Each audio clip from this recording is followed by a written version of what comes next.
కాకినాడ రామకృష్ణారావుపేటలో వేంచేసిన శ్రీకృష్ణ ఆలయంలో కృష్ణాష్టమి వేడుకలు ఘనంగా నిర్వహించారు. అందులో భాగంగా రామకృష్ణారావుపేట శ్రీరామనారాయణం నగర సంకీర్తన కమిటీ ఆధ్వర్యంలో నగర సంకీర్తన కార్యక్రమం జరిగింది. కార్యక్రమంలో భాగంగా ప్రత్యేకంగా అలంకరించిన నగర సంకీర్తన రథంపై శ్రీ రుక్మిణి సత్యభామ సమేత శ్రీకృష్ణుడి విగ్రహాలను ఉంచి గ్రామోత్సవం నిర్వహించారు. చిన్నారులు అంతా శ్రీకృష్ణ గోపికల వేషధారణలో కోలాటం, నగర సంకీర్తన బృందం భజనలతో ముందుకు సాగిన రథానికి ఎదురు వచ్చి మహిళలు స్వామివారికి నైవేద్యాలు సమర్పించి పూజలు చేశారు. తమ ఇళ్లకు వస్తున్న స్వామివారి రథం వద్దకు మహిళలు, భక్తులు వచ్చి స్వామివారిని దర్శించుకుని పూలు, పండ్లు సమర్పించారు. ఈ సందర్భంగా సెక్రటరీ వేణుగోపాలరావు మీడియాతో మాట్లాడారు.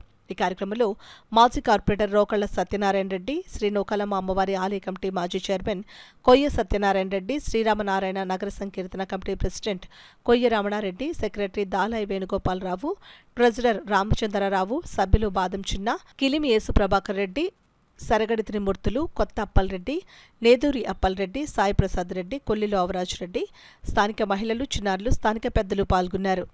మేము నగర సంకీర్తన కార్యక్రమం మొదలెట్టిన తర్వాత గోదాదేవి కళ్యాణం చేయడం కోసం ఈ శ్రీకృష్ణుని ఆలయం నిర్మించడం జరిగింది. ఈ కృష్ణాష్టమి గత సంవత్సరం మాకు చేతనైన విధంగా దాతల సహకారంతో కార్యక్రమం చేయడం జరిగింది. అదేవిధంగా ఈరోజు కూడా 2వ సంవత్సరం కృష్ణాష్టమి సందర్భంగా దాతల సహకారంతో ఈ కార్యక్రమం చేయడం జరిగింది. ఉదయం ఇప్పటి వరకు ఊరేగింపు కార్యక్రమం జరిగింది. ఇప్పుడు స్వామివారికి అభిషేక కార్యక్రమం, అదేవిధంగా కొంతమంది దాతల సహకారంతో 500 మందికి అన్నదాన కార్యక్రమం, అభిషేక కార్యక్రమం అయింది. సాయంత్రం 5 గంటలకు తులసి పూజ కార్యక్రమం, 7 గంటలకు ఉట్టుకొట్టే కార్యక్రమం చేయడం జరుగుతుంది. ఈ విధంగా మేము మా కమిటీ వారు దాతలందరి సహకారంతో ఈ కార్యక్రమాలు చేయగలుగుతున్నామంటే ఆ దేవుడి మీద అందరికీ ఉన్న భక్తి భావంతో జరుగుతుంది కనుక మేము మాకు సహకరించిన భక్త మహాశైలందరినీ మా కమిటీ తరఫున ధన్యవాదాలు.